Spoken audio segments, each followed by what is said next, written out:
10 keystrokes. That's all it took for me to shut down a company that thought it could throw me away. 3 days earlier, my boss had looked me dead in the eye and handed my promotion, the one I basically built with my own hands, to my own brother-in-law.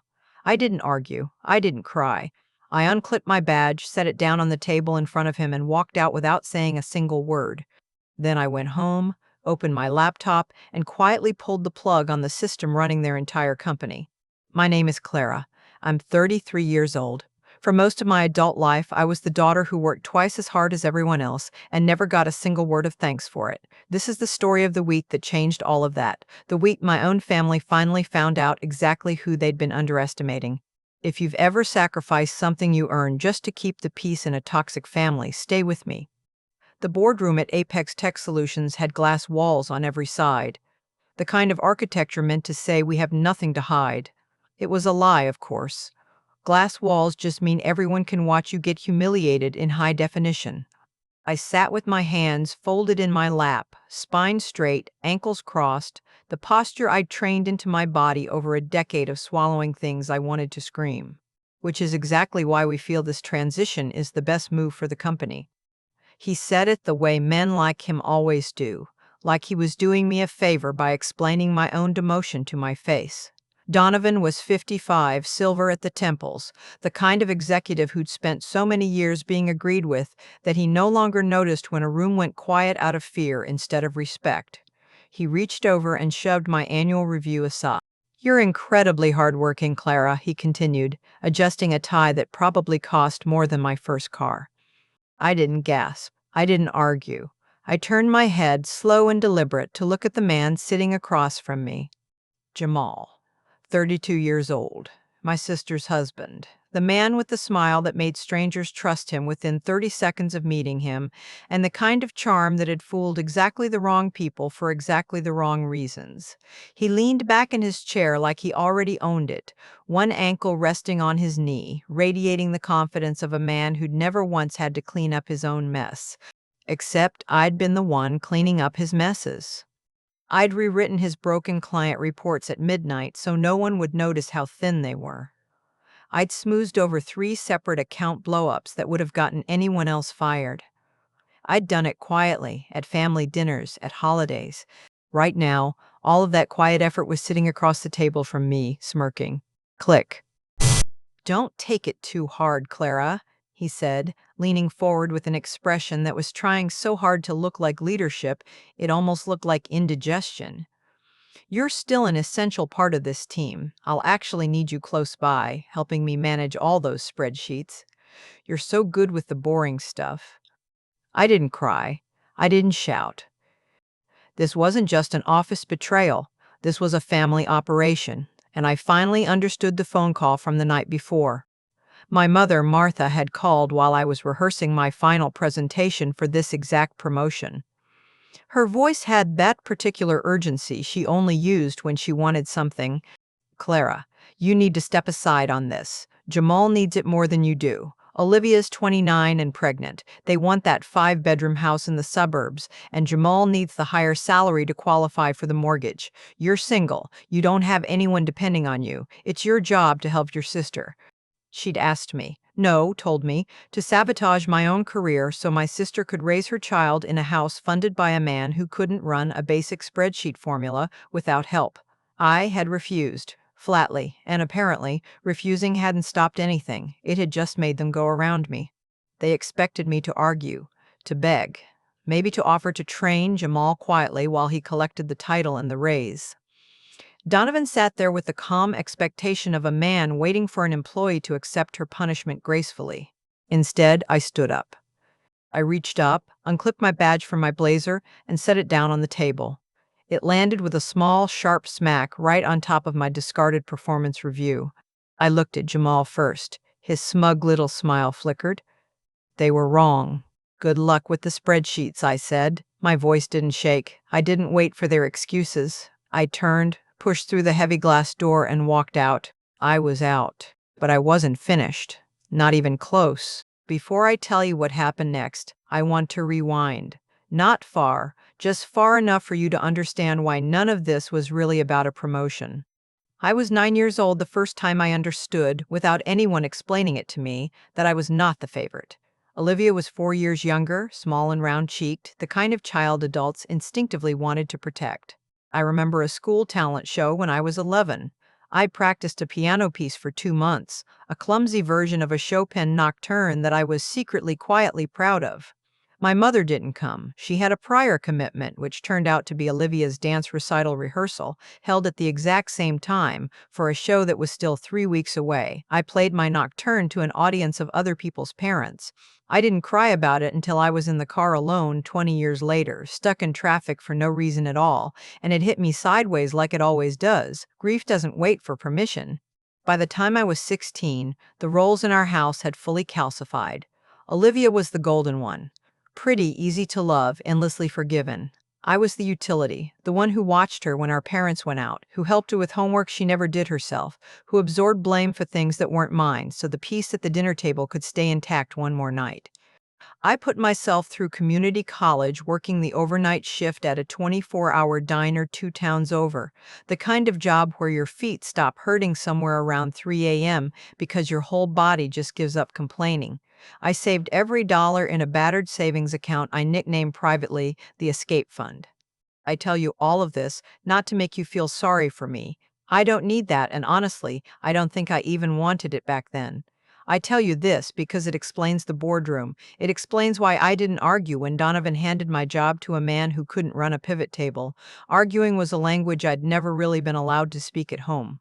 What I'd learned instead, patiently, methodically, over 3 decades, was how to build things quietly and protect them fiercely, because nobody was ever going to protect them for me. That's the part my family never understood about the woman standing in that boardroom with her badge in her hand. They thought they knew me. They knew the version of me I'd let them see: compliant, hardworking, endlessly patient.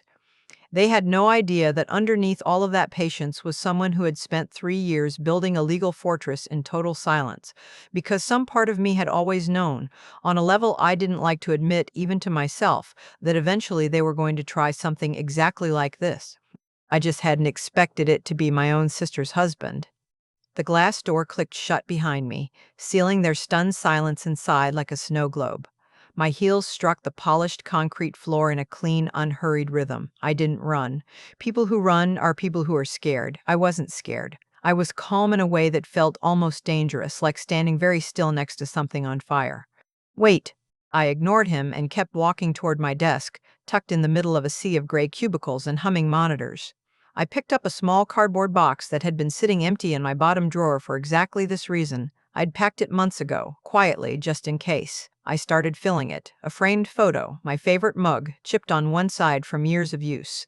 My ergonomic mouse, small, ordinary things that had somehow become the only pieces of that job worth keeping. "Clara, stop this right now," Jamal whispered, glancing around nervously like a man worried the walls could hear him. "You're making a scene. You're embarrassing the family. Are you even listening to me?" He grabbed the edge of my desk. "Mom is going to lose her mind if you do this. Olivia needs that house. You can't just throw a tantrum because you didn't get your way." I didn't give him a single word. Silence, I'd learned, was the one weapon he had no idea how to fight. "What is going on out here?" "You listen to me very carefully," he snapped, jabbing a thick finger toward my face. "You don't just walk out of my office. You don't throw your badge on my table like some kind of statement. If you walk out that door today, I will personally make sure you never work in corporate logistics again. I know everyone in this industry. One phone call, and your career is over. You'll be blacklisted from here to the coast." The room went dead quiet. Coworkers peeked over their monitors, waiting to see me crumble the way powerful men expected women like me to crumble. I didn't flinch. I didn't break eye contact. Instead, I reached for the one item on my desk that actually mattered: my personal laptop. "What are you doing?" Jamal demanded, his voice suddenly thin with nerves. He tried to peek at the screen. I angled it away. Here's the thing neither of them knew. Apex Tech ran on an old, broken system that should have collapsed years ago. What kept the entire freight and shipping operation running? What cut delivery times in half and saved the company millions every year? Wasn't some corporate miracle. It was a routing algorithm. My routing algorithm, built by me alone on my own laptop on my own time for 3 straight years of nights and weekends nobody paid me for. Donovan thought his tech department built it. Jamal told people he managed it. Neither of them had ever asked who actually wrote the code. I owned it, all of it. Through a private company I'd registered years earlier, Apex Tech had never paid me a cent for it. 10 keystrokes. That's all it took. I opened the administrative dashboard, clicked into the master control panel, and initiated the revocation protocol. I watched the progress bar climb toward 100%. A small green checkmark appeared, confirming the disconnection was complete. I closed the laptop with a soft, satisfying click and set it gently into my box, the charger on top so nothing would slide around on the drive home. "You are making the biggest mistake of your entire life." He had no idea I was walking away with the keys to his entire kingdom. I picked up the box. It weighed almost nothing.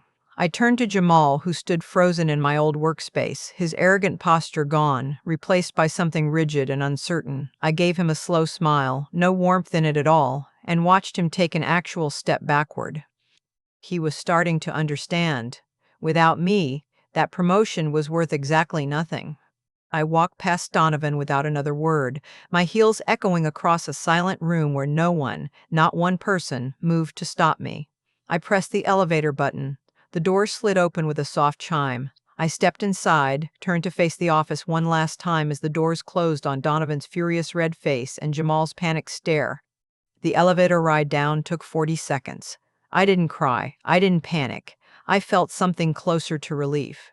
I walked out into the afternoon sun, tossed the box onto my passenger seat, and drove home in total silence. My phone was already lighting up with calls from her and texts from my mother. That night, I opened a bottle of red wine I'd been saving for a special occasion. Today qualified. What two has Anne? I didn't know it at the time, but the story of my walkout spread through that office faster than the actual network outage did. A woman named Priya, who sat 2 cubicles down from me and had covered for my lunch breaks for 2 years without ever once asking why I never took a full hour, later told me what it looked like from the floor.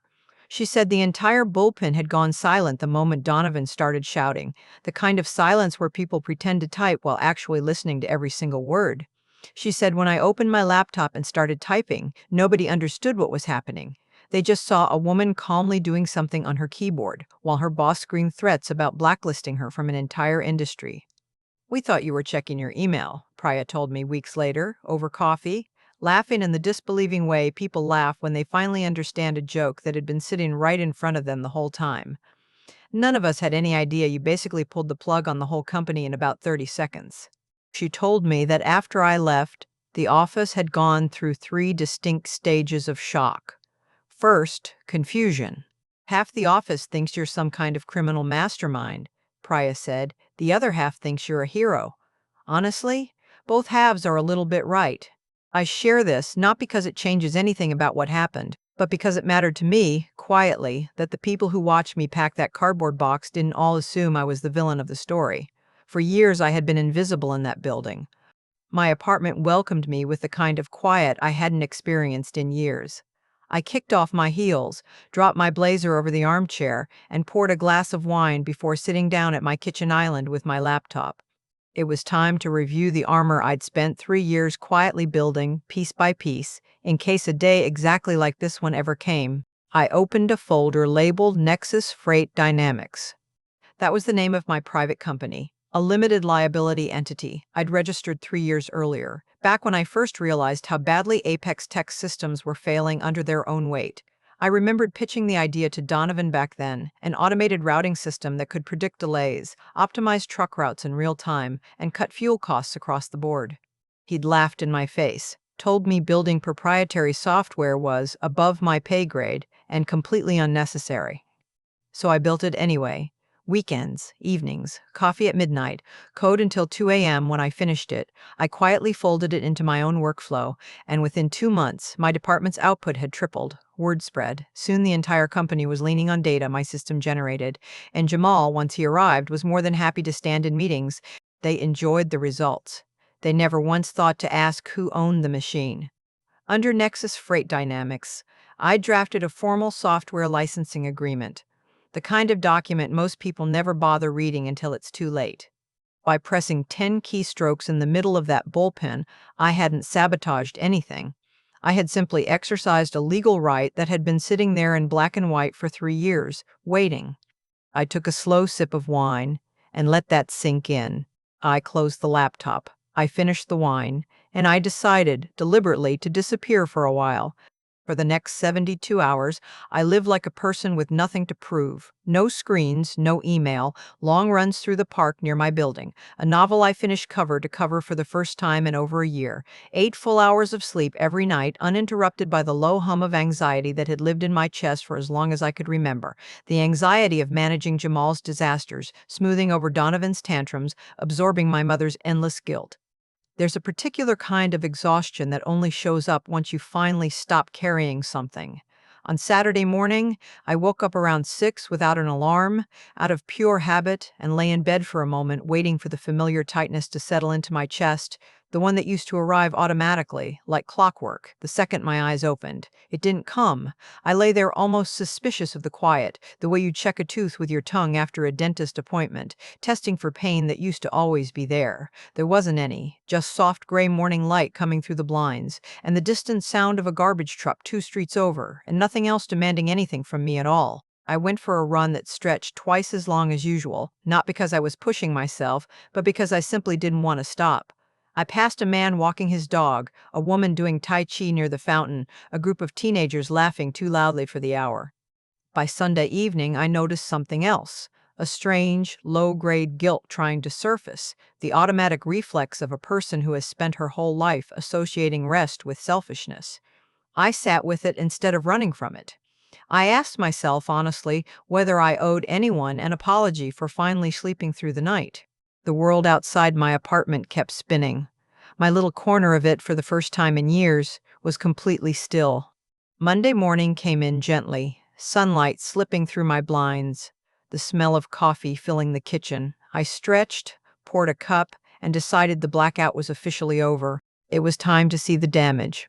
I retrieved my phone from the glove compartment, plugged it in at the kitchen counter, and pressed the power button. The second the screen lit up, it seized. It buzzed violently against the granite, a relentless barrage of notification chimes stacking on top of each other in a chaotic wall of sound. I picked it up and looked at the lock screen.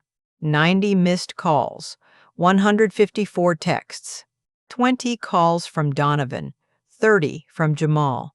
The rest split between panicked executives, board members, and my parents, whose messages I could already predict without reading a word. I scrolled anyway. Clara? The entire freight network is down. Call me immediately. Donovan. What did you do to the system? We're losing millions. Pick up the phone. Clara, please, the clients are pulling their contracts. You have to fix this. How could you do this to your family? Jamal is crying in his office.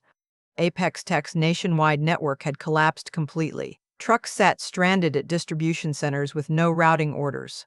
Major clients were flying blind. The company was hemorrhaging money by the minute, and the man who'd just been handed the title of Senior Director of Operations had been exposed, in under 72 hours, as someone who couldn't even keep the lights on. I took a sip of coffee.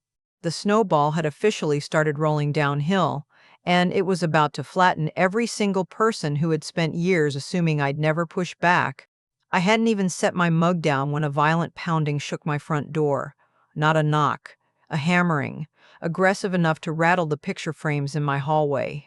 I glanced at the microwave clock. I walked to the door, bare feet silent on the hardwood, and pulled it open without bothering to check the peephole. My entire family stood in the hallway like a small, furious mob. My sister Olivia hovered near the back, heavily pregnant. He looked nothing like the smug executive who'd smirked at me across a boardroom 3 days earlier. His suit was wrinkled and coffee-stained. His tie hung loose, the knot yanked halfway down his chest. His eyes were bloodshot, sweat glistening at his hairline. "Fix it," he shouted, pacing across my living room rug. "You need to fix it right now, Clara. Turn the system back on. Give me the admin passwords." I closed the door calmly behind them, leaned against it, and crossed my arms. "Fix what, Jamal?" I asked, my voice level. "I don't work at Apex Tech anymore. Your operational problems are exactly that, yours." "Don't play games with me," he snapped, jabbing a shaking finger at my face. Thousands of trucks are sitting idle. Drivers can't get their routes. Warehouses can't process incoming inventory. The dispatch software is demanding an encryption key nobody in the tech department has. You locked us out. I watched him try to catch his breath, watched the fear behind his fury, and felt something I hadn't expected, not quite pity, but close to it. He'd spent 2 years riding on my work, pretending it was his own brilliance. Vanguard is failing, he continued, voice climbing. Our biggest client, they move millions in freight every day, and they've been calling my personal cell since Friday night. If we don't restore the system by noon, they pull the contract. If they pull the contract, this company goes bankrupt. He stepped closer. You're sabotaging my career out of jealousy, he spat. That's what this is. Your bitter Donovan finally recognized someone else's talent. You locked the system just to humiliate me in front of the board. The accusation was so far from reality I almost laughed. He genuinely believed his own fiction. He was standing in my living room begging me to save a company he claimed to be leading. My mother stepped forward, inserting herself between us with the practiced ease of someone who'd spent 30 years playing peacemaker. A peace that always, without exception, required me to bend. "Clara, please stop being so difficult," she said, her voice dropping into that syrupy tone she used whenever she wanted something. "You know Jamal didn't mean any of that." She reached out and gripped my sleeve. I pulled my arm free. My father stepped in to fill the silence, chest puffed out. "Listen to your mother," he said. "You're acting completely out of line. We didn't raise you to be this vindictive. Jamal is just trying to do his job and provide for your sister. Give him the passwords, apologize for this stunt, and we can move past it." "A tiny bruise to my ego," I repeated slowly. "I built the entire system keeping his company running. I handed him every report and every presentation that got him that promotion. And you call my refusal to be a doormat vindictive?" My mother threw her hands up. "How can you be so selfish? Jamal is the provider of this family. Olivia is pregnant."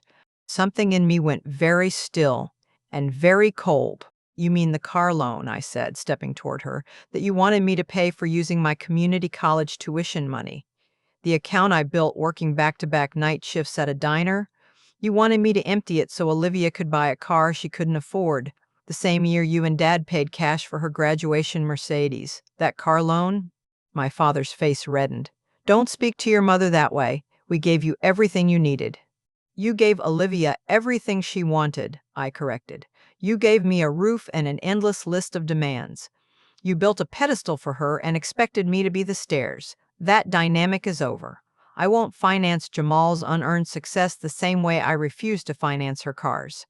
Right on cue, Olivia let out a sharp gasp, stumbling backward and clutching her stomach with both hands. "The stress is too much for the baby," she wailed, tears spilling instantly. "It hurts Jamal. Clara's doing this on purpose. She wants me to lose everything." Jamal rushed to her side, glaring at me over her shoulder. "Look what you're doing to your pregnant sister. You're a monster, Clara." I'd seen this exact script performed 100 times over 33 years. Not today. I walked into the kitchen, picked up my coffee, and took a long, slow sip while their performance continued behind me like a badly written show playing on mute. When I came back out, I held up a single finger, and, for the first time in my life, it actually silenced my father mid-sentence. "Since we're all here to discuss Jamal's brilliant career," I said, "let's talk about what he can actually do. Over the past 2 years, he hasn't produced a single original piece of data analysis. Every report he's presented to the board came from my templates. Ask him to build a pivot table right now and watch him break out in a cold sweat." "Shut your mouth," Jamal hissed, stepping toward me before my father grabbed his arm. "He can't code. He doesn't understand the routing architecture. He spent his days scheduling lunches and golfing with Donovan while I ran the entire freight network from a cubicle." "You're lying," my mother gasped, clutching her chest.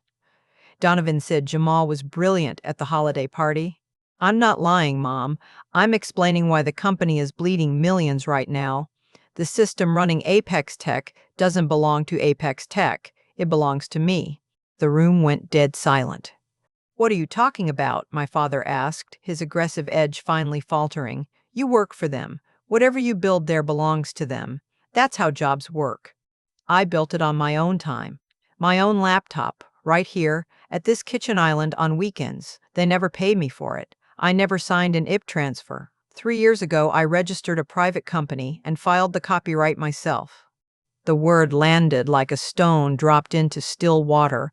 My parents stared at me, uncomprehending. I granted Apex Tech a free license because they never paid for the technology, I continued. That license was revocable at my discretion. Jamal's face had gone from red to gray. He lunged a step closer, fists tightening. You think you're so smart? His threats were empty, and some part of me already knew it.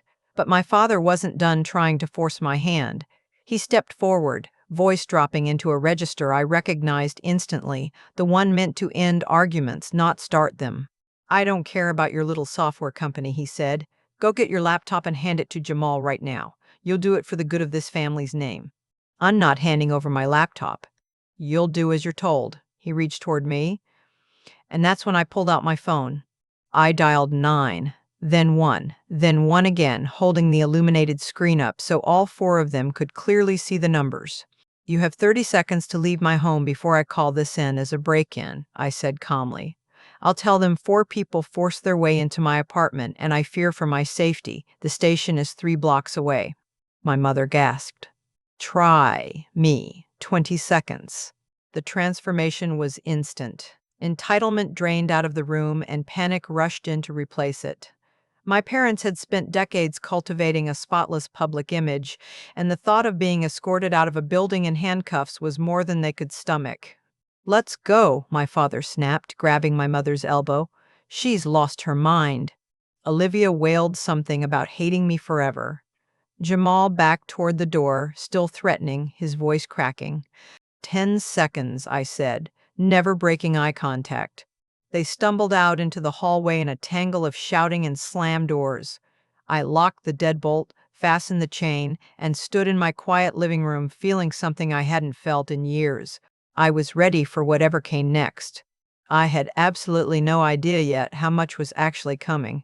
People often ask me, later, how someone like Jamal ever ended up trusted enough to be handed a senior director title in the first place. Jamal met Olivia at a mutual friend's engagement party 4 years ago. Within 3 months, they were engaged. Within 8, married.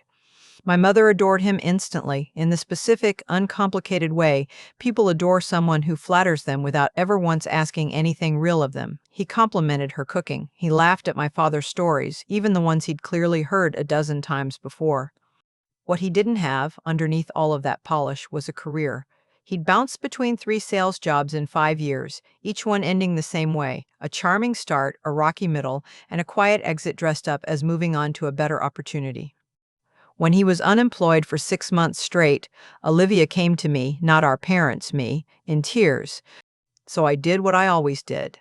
I called in a favor with Apex Tech's hard director, someone I'd built genuine trust with over years of reliable work, and I vouched for Jamal personally. For the first year, it worked out fine, mostly because I quietly kept fixing his mistakes before anyone noticed them. By the time Jamal clicked that Mont Blanc pen at me across the boardroom table, he had spent 2 full years mistaking my quiet competence for his own natural talent. I don't think he was lying exactly when he called himself a leader. I think he genuinely convinced himself it was true, the way people do when nobody around them has ever bothered to correct the story. Harrison was 60, sharp-suited, and carried the specific calm of a man who'd spent 30 years making corporate lawyers regret underestimating him. We'd worked together quietly for 3 years, ever since I first understood how much the code I was writing at Apex Tech was actually worth. I slid into the booth and pulled a thick, crumpled envelope from my bag. Harrison pulled out the papers, adjusted his glasses, and started reading. It was a cease and desist letter, dense with corporate threats, demanding I surrender the admin passwords, accusing me of espionage, threatening a massive civil suit. He laughed, a real laugh, loud enough that a nearby waiter glanced over. "This is pathetic," he said, tossing the letter aside. "Pure posturing. They have nothing, and somewhere deep down they know it." "Are you certain the filings are airtight?" I asked, needing to hear it out loud one more time. "Clara, your paperwork is bulletproof. We filed the copyright and patents 3 years ago. We documented every timestamp proving the code was built on your own hardware, outside your contracted hours. You never signed a non-compete. You never signed an IP transfer. You own that software outright. Apex Tech was operating on a free, revocable license. When you revoked it, you simply closed the door to your own house. I let out a breath I hadn't realized I was holding. He told my brother-in-law I was going to federal prison. Harrison waved a hand. Corporate sabotage means destroying someone's property. You didn't destroy anything. You stopped giving them yours for free. No judge in this country indicts someone for locking their own front door. The waiter dropped off 2 coffees and disappeared. Harrison leaned in, his voice dropping. The real problem here, Clara, isn't what you did to them. It's what they're trying to do to you. My stomach tightened. They're trying to hack it? Brute force attacks. Thousands of failed login attempts, all traced back to Apex Tech's IP addresses. They think if they break in and copy the source code, they can regain control and claim you gave them access. I felt a slow, cold smile pull at my mouth. My family and my former boss were so blinded by entitlement that they were walking directly into a federal crime. They don't understand what they're actually doing, I said. Exactly, Harrison grinned. By trying to breach your private servers, Apex Tech isn't just violating a license anymore. They're committing a felony under the Computer Fraud and Abuse Act. You didn't break the law. He paused, and something in his expression shifted, the satisfaction fading into something more serious. He reached back into his briefcase and pulled out a second folder, this one sealed with a tamper-evident strip. We have a much bigger problem, he said. My mouth went dry. What did you find? He broke the seal and slid a stack of dense financial logs across the table. At first glance, it looked like ordinary freight billing data. Then my eyes adjusted, and I understood. I was looking at something else entirely. These are shadow transactions, Harrison explained, tapping a highlighted cluster of numbers with his pen.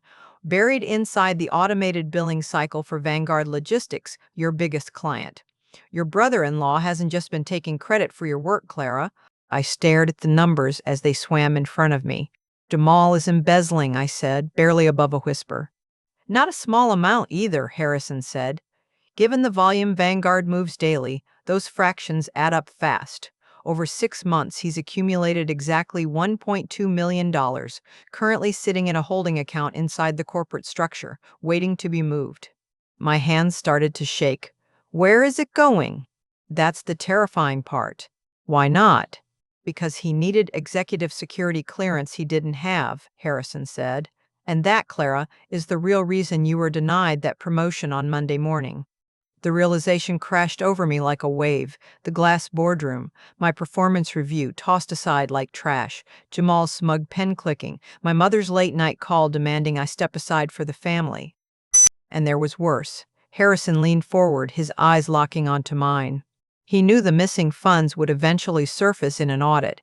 He needed someone to take the fall. He needed a target. I stared at the papers in horror. Once he secured the promotion and moved the money, he planned to trigger a system failure inside your own routing software, using his new clearance, manufacture a glitch and point directly at the original developer. My breath caught. My family had handed my career to a man actively planning to send me to prison. My mother had, knowingly or not, pushed me toward the edge of a cliff to protect a criminal. And yesterday, in my living room, Jamal had held my pregnant sister and called me a monster while quietly working to destroy my entire life. He wasn't panicking over logistics, Harrison said quietly. He was terrified of facing decades in prison without me around to blame. I sat completely still, the financial log spread out on the table in front of me, and felt the last piece of sympathy I had for that man burn away. My phone buzzed against the tablecloth. A new email, marked Urgent Sender Donovan. Subject line in all caps demanding my immediate attention. I opened it. Harrison watched my face as I read, his curiosity visibly sharpening. The email had no pretense of professionalism left in it.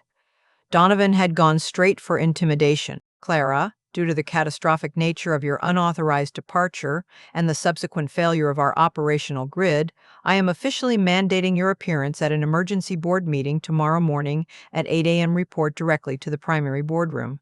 Do not be late. I read the next section aloud. We are facing unprecedented client fallout. The CEO of Vanguard Logistics is flying out personally to address the outage.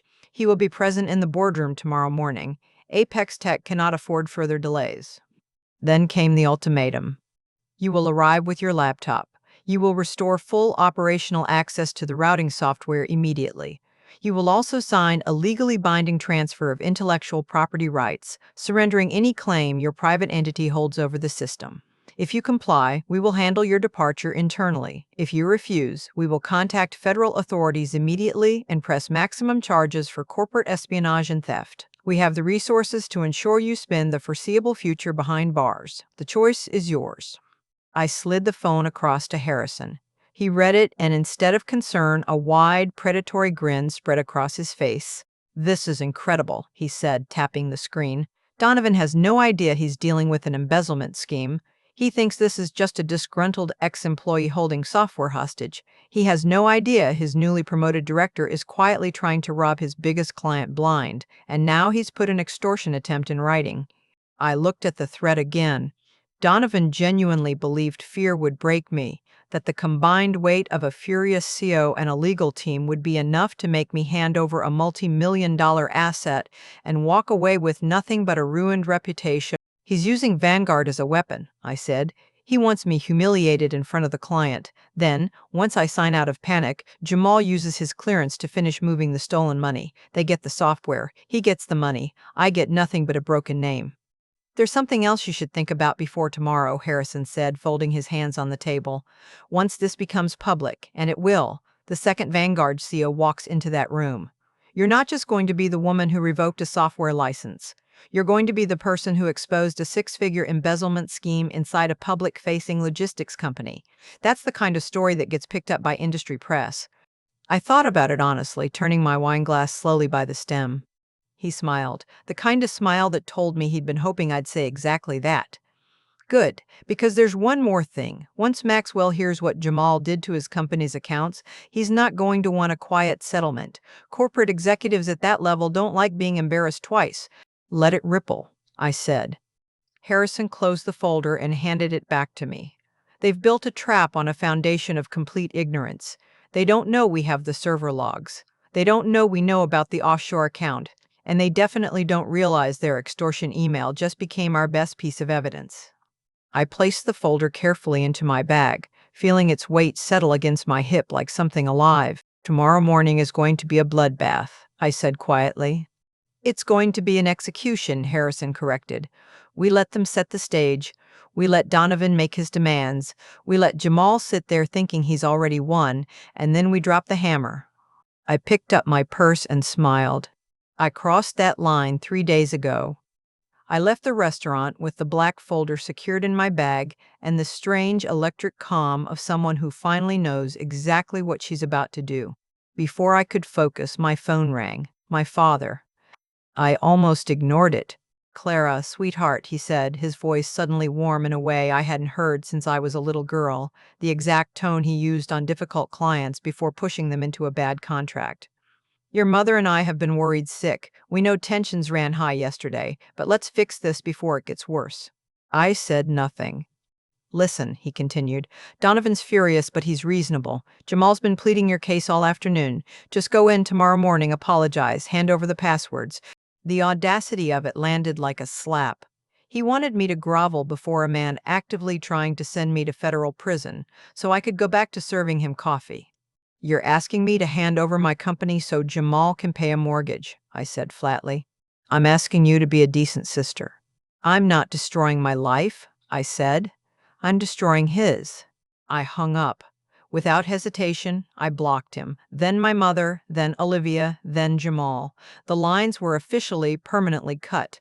I spent the rest of the night assembling my binder, 500 pages, organized with color-coded tabs, copyright certificates first.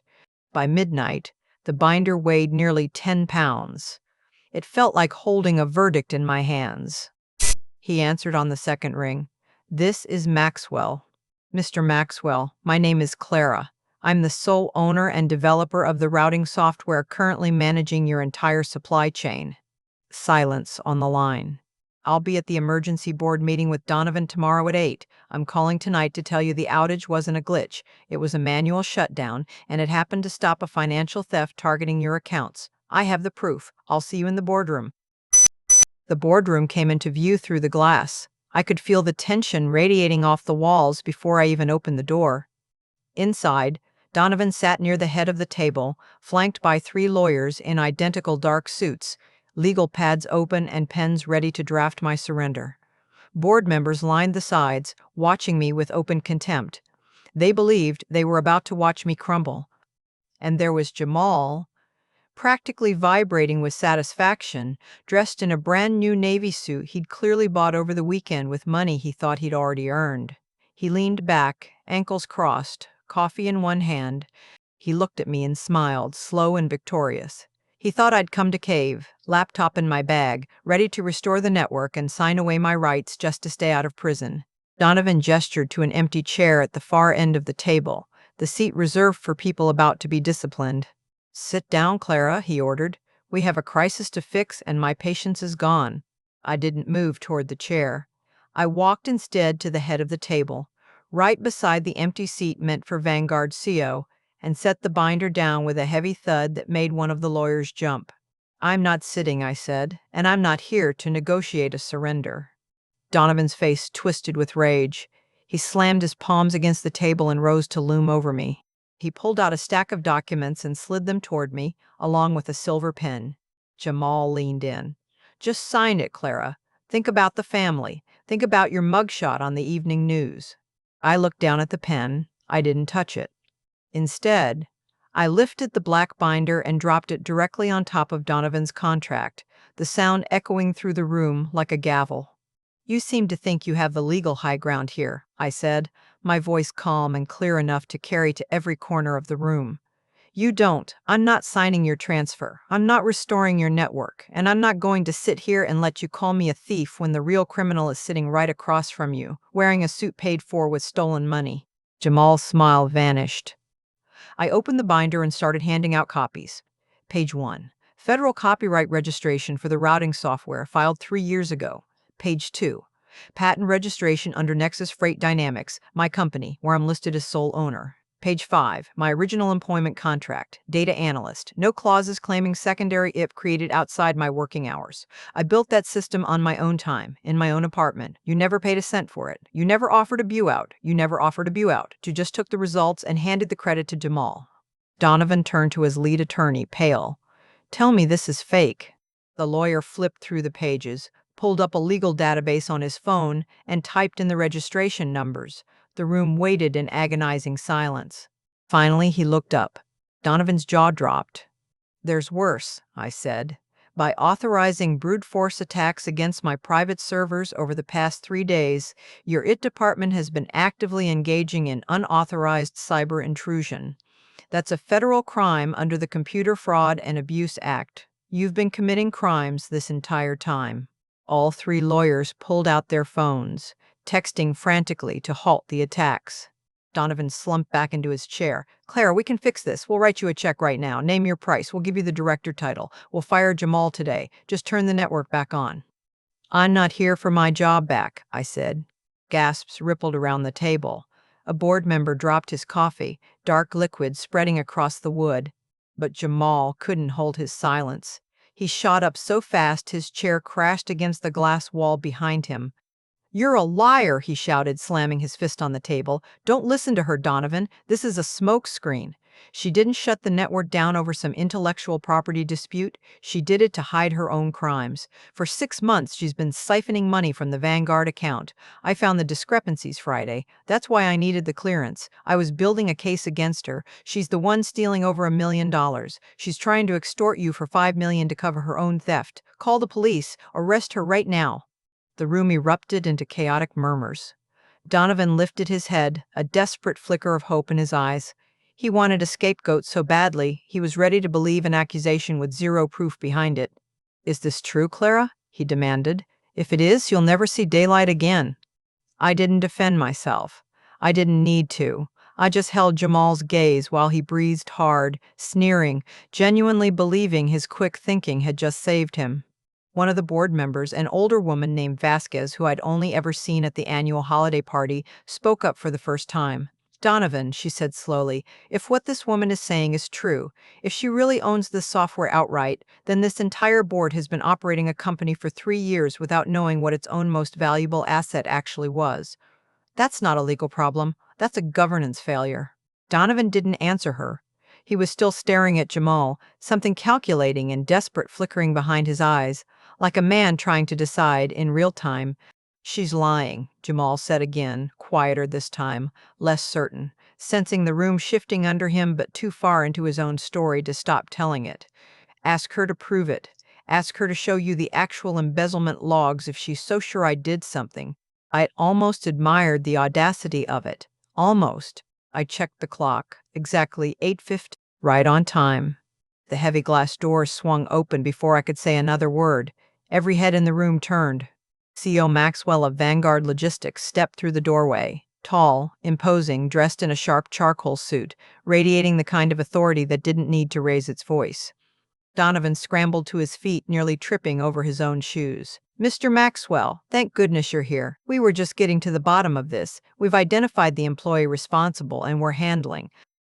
Jamal stopped smiling immediately. He took a step back, hitting the glass wall. Harrison moved to the multimedia console, connected his tablet, and the massive screen at the front of the room flared to life. Gentlemen, he began, my client did not hack your systems. She did not sabotage your network to hide a financial crime. In reality, she's the only reason you're not all facing federal indictment for gross corporate negligence. He tapped the screen. A detailed billing grid for Vanguard Logistics appeared, magnified for the entire room. Mr. Maxwell brought us in to conduct a quiet forensic audit of his shipping invoices. During that audit, we discovered a sophisticated algorithm siphoning fractions of a cent from every single Vanguard transaction over the past 6 months. Donovan went white. He looked at the screen, then at me, then at Jamal, who was trembling against the glass. Harrison swiped again. A digital vault appeared holding exactly $122 million next to a scheduled, but incomplete, offshore wire transfer to a Cayman Islands account. The thief accumulated over $1 million, Harrison continued, but couldn't finish the transfer. He needed a level 5 executive security clearance to authorize it. One more swipe. A digital access log, time-stamped late Friday night, showing an attempted login to the financial mainframe attached to a specific corporate signature. This access log shows the exact moment the transfer sequence was initiated, Harrison said, pointing directly at the screen. As you can see, the signature belongs to the newly promoted Senior Director of Operations, Jamal. The room exploded into gasps. Donovan stumbled backward, his chair scraping the floor, staring at Jamal with a mixture of horror and disbelief, realizing in real time that he'd personally handed the keys of the corporate treasury to an active thief while trying to send the actual software developer to prison. Jamal opened his mouth. Nothing came out. His eyes scanned the room for an ally and found none. That's when the elevator chimed in the lobby beyond the glass. 6 figures stepped out. Sharp windbreakers, tactical belts, unhurried and precise. The one in front held up a badge against the glass. White-collar crime detectives, summoned by the evidence Harrison had quietly forwarded the night before. Jamal's knees buckled. Please, he begged, crawling toward me on his hands and knees. You have to tell them to stop. I'm family. Think of Olivia. She's pregnant. You can't let them take me. I looked down at him, and something in me had gone completely, finally cold. You don't need leadership vision where you're going, Jamal. The glass doors swung open. Detectives crossed the room and stopped behind him. Get up, the lead detective ordered. He didn't move. An officer hauled him to his feet, spun him around, and the cuffs clicked shut with a sound sharp enough to silence the entire room. You have the right to remain silent. Back in the boardroom, the real reckoning had only started. Maxwell turned toward the remaining executives, his voice low and controlled. For 3 years, my company trusted Apex Tech with millions in daily freight. Today, I discover your systems are paralyzed. Your intellectual property belongs to a third party, and your senior director was siphoning over $1 million from my accounts. I'm terminating our contract effective immediately. Our legal team will follow up regarding damages. He gave me a single respectful nod and walked out, taking with him the last thing keeping Apex Tech financially alive. The board chairman rose next, his fury aimed squarely at Donovan. You pushed a criminal through the executive pipeline. You ignored the warnings. You drove our most valuable asset out of the building to protect your ego. You've destroyed this company. Pack your desk. You're terminated for gross negligence and nepotism. Security escorted Donovan out. Harrison stepped forward one last time, addressing the pale, sweating lawyers. As previously stated, we're pursuing a $5 million lawsuit. Given what just happened in this room, I'd recommend settling quickly. Dragging this into federal court will only generate worse press for whatever's left of this company. I picked up my binder. I didn't need to say anything else. I turned, walked out through the glass doors, and rode the elevator down through the wreckage of a kingdom that had spent years assuming I'd never fight back. News of Jamal's arrest spread fast. By noon, business journals were already covering the story. An embezzlement scandal, a corporate shakeup, a company in freefall. But the real devastation happened behind my parents' closed doors, and I didn't need to be there to know exactly how it unfolded, because the frantic voicemails piling up on my blocked messages painted the picture clearly enough. Olivia found out first. Jamal's defense attorney called demanding a massive retainer to keep him out of federal prison. When she logged into their joint accounts to transfer funds, she found nothing but zeros. He hadn't just tried to steal from Vanguard. He'd already drained their personal savings, their checking account, even the small college fund they'd started for their unborn daughter, all of it funneled toward creditors and lenders who'd been financing his fake executive lifestyle for over a year. The tailored suits, the expensive dinners, the country club membership, all of it borrowed and all of it now due. She ran to our parents for help. There was no help left to give. Federal investigators showed up at my parents' door not long after, tracing the tangled web of Jamal's fraud straight to their doorstep. It turned out Richard and Martha had quietly co-signed Jamal's massive mortgage. The bank called the loan due immediately. Their retirement accounts were frozen pending investigation. Everything they'd spent decades building had been quietly wagered on Jamal's unearned success, and they lost every bit of it in a single morning. Olivia sold the house at a steep loss before the bank could seize it outright and moved into a small two-bedroom apartment to raise her daughter without the pedestal she'd always assumed she was entitled to. I know these details only because Harrison keeps me briefly updated on legal developments tied to the settlement. I don't check up on them. I don't drive past their new neighborhood. I don't read their apologies. The silence they left behind is without question the most peaceful sound I've ever known. 2 weeks after that boardroom collapsed, Maxwell approached me with an offer I hadn't seen coming. Full seed funding to turn Nexus Freight Dynamics from a quiet legal shield into a real company. The first month was strange in a way nobody warns you about.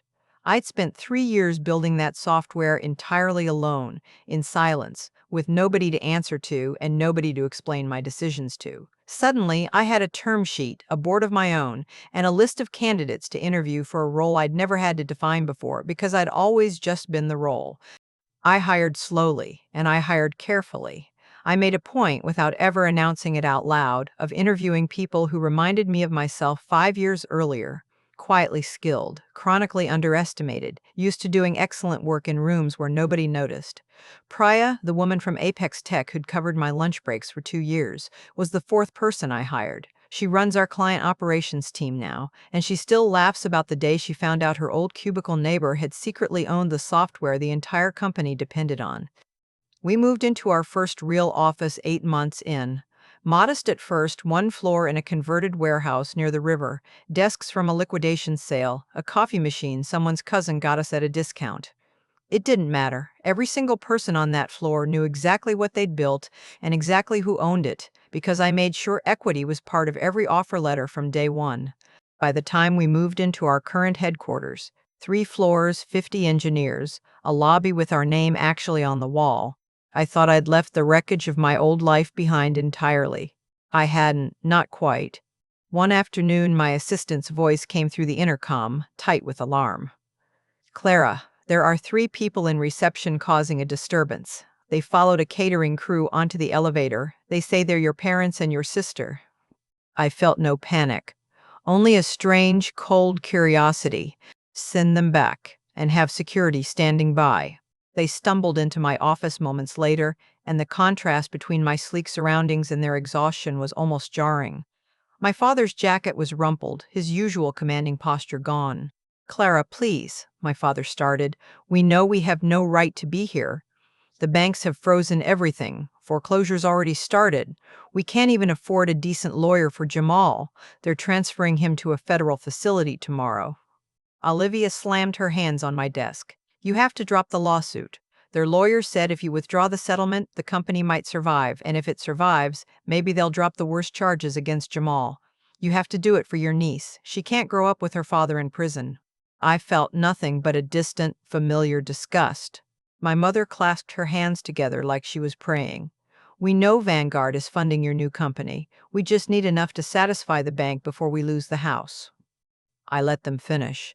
I let every desperate word land and fade into silence. Then I stood, walked around my desk, and looked at the three people who had spent my entire life making me feel disposable. The same three people who had handed me to the wolves without hesitation. I'm not dropping the lawsuit, I said. I'm not giving you $1, and I'm not lifting a finger to save Jamal from prison. We're family, my father said, stunned. Family isn't a title you get to invoke only when you need a checkbook, I said. You made your choice in that boardroom. Live with it. I pressed a button on my watch. Security stepped in. Escort them out. If they come back, have them arrested for trespassing. They didn't fight it. My father's shoulders sagged as a guard took his arm. My mother wept quietly into her hands. I picked my pen back up and returned to work. A year later, that afternoon feels like it happened to someone else entirely. I stand at the floor, two ceiling windows of my apartment most mornings now, coffee in hand, watching the sun catch the glass towers across the skyline. Nexus Freight Dynamics has grown into something I never let myself imagine 3 years ago. 50 engineers, 3 floors of office space in the financial district, our routing architecture now woven into supply chains across the country. Apex Tech itself filed for bankruptcy 6 months ago, its remaining assets liquidated to satisfy creditors and federal fines. Olivia sold the house before foreclosure and now raises her daughter in a small apartment, far from the pedestal she always assumed was hers by birthright. My parents live modestly on the edge of the city, their retirement gone, their social circle quietly gossiping about the family that finally imploded. There's a particular kind of peace that comes from silence you finally earned, instead of silence you were forced into. We're taught from very early on that sharing blood means unlimited forgiveness, that walking away from family is some kind of moral failure. For years, I believed enduring mistreatment made me strong. It didn't. It just made me tired. The real strength came the moment I stopped setting myself on fire to keep people warm who had never once done the same for me. I still think sometimes about the version of myself who sat perfectly still in that glass boardroom while a man twice my seniority handed my career to someone who couldn't do the job. I don't feel anger toward her anymore. I feel something closer to tenderness. I don't know what happened to the version of Jamal who once clicked that pen so confidently across a mahogany table. I know only what the court records say, and I've made peace with never needing more than that. I don't know if Olivia has forgiven me, or if she ever will, or if forgiveness was ever really the point. I've stopped waiting for an apology that would only ever arrive wrapped in another request for money. What I do know is this. The phone in my apartment stays quiet these days, and for the first time in my life, that quiet doesn't feel like abandonment. If there's a lesson in any of this, it's a simple one. Your work, your peace, and your future belong to you, not to whoever decides they're entitled to them. I did. And on the other side of that door, I finally found a life that was actually mine.